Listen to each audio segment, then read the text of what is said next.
taliyayaasha ciidamada booliska nabad sugidda iyo asluubta ayaa maanta la magacaabay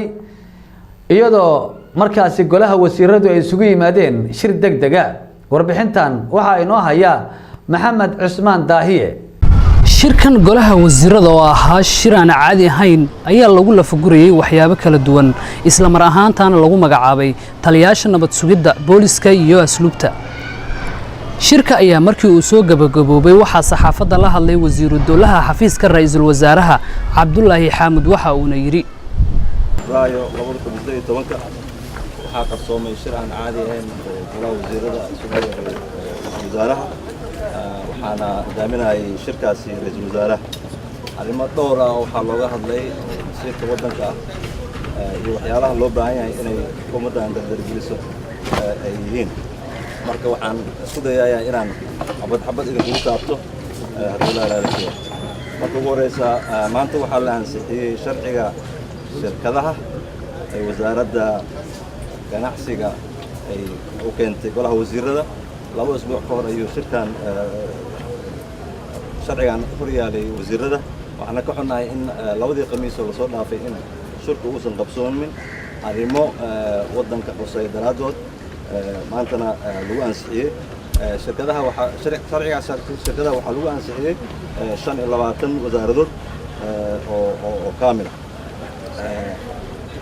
shirkadaha waxaad ogtiin inay juhdi weyn soo gelisay wasaaradda ganacsiga wuxuuna hagi doonaa shirkadaha Soomaaliyeed iyo kuwa ajnabiga oo ka shaqeysan doona wadanka Soomaaliyeed kadib waxaan dhageysanay warsiinta qaranka oo iyadana ay u ahayd muhiimad weyn sharciga la saxiixay oo sharciga isgaarsiinta ah oo ku xiran tahay in la sameeyo hay'ad madax bannaan oo ka shaqeysa isgaarsiinta qaranka wuxuu injineer canshuur noo soo hordhigay inuu soo propose gareeyo oo la isku wada raacay in mudane Cabdi Sheekh Axmed oo CV-giisa ay wasiirada dhan wada aqristeen uu noqdo maareeyaha guud ee hay'adda isgaarsiinta qaranka oo la soo dhisi doono xubno kale ayaa dhimnaan doona taasna waxaan ka sugi doonaa wasiirka markuu soo ibnaado kadib waxaan dhageysanay wasiirka amniga iyo wasiirka cadaaladda oo iyagana inoo soo bandhigay soo magacaabis taliyayaasha booliska taliyaha nabad sugidda iyo taliyaha ciidamada asluubta kadib markii uu faahfaahin dheer ay ka bixiyeen shakhsiyaadka ay u soo dooteen oo aan ognahay inay cabaar abaashan anagana la fadhiday waxayna ahayd taxadir inay dawladda bixiso qofka ugu mudnaanta fiican ama loo isla leeyahay shaqadaas waa ka soo bixi karaa in horta la siiyo ma ahan wax kale laakiin tala fara badan ayaa la geliyay wasiirka amniga iyo wasiirka cadaaladda ay geliyeen ra'iisul wasaaraha iyo madaxweynaha qarankana ayagana dadaalkaas oo ay wax ka wadeen in arintaas laga soo miro dhaliyo waxaa maanta 19 February loo magacaabay taliyaha booliska General Bashir Ahmed Mohamed oo hadda ah ku xigeenka taliyaha booliska sidoo kale waxaa taliyaha nabad sugidda loo magacaabay mudane Xuseen Cusmaan Xuseen oo hadda ah wasiir ku xigeenka wasaaradda caafimaadka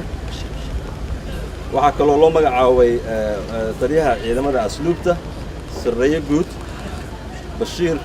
Maxamed Jaamac Bashir Goobe oo hore u ahaan jiray jagadan marka aadan ugu faraxsanahay taasna wasiirada markii la weydiiyay 25 wasiir maanta fadhiday wasaaradda caafimaadka ayaa naga maqneed 25 wasaaradood way isku raaceen waana soo dhaweeyeen waxaan u rajaynaynaa taliyayaasha cusub oo la soo magacaabay kuwa ilaahay u fududeeyo shaqada ay qabanayaan waxaan u rajaynaynaa kuwii dhibaatada wadanka ka bixin lahaa inay noqdaan amniga meel dheer ayay ka timid haddana meel fiican ay maraysaa magacaabista taliyayaashan ayaa ahaa kuwa ay dadka Soomaaliyeed inta badan dhigta u hayeen maanta ayaana dib loo soo magacaabay. Maxamed Cusmaan Daahiye, Somali Cable TV, magaalada caasimadda ah ee Muqdisho.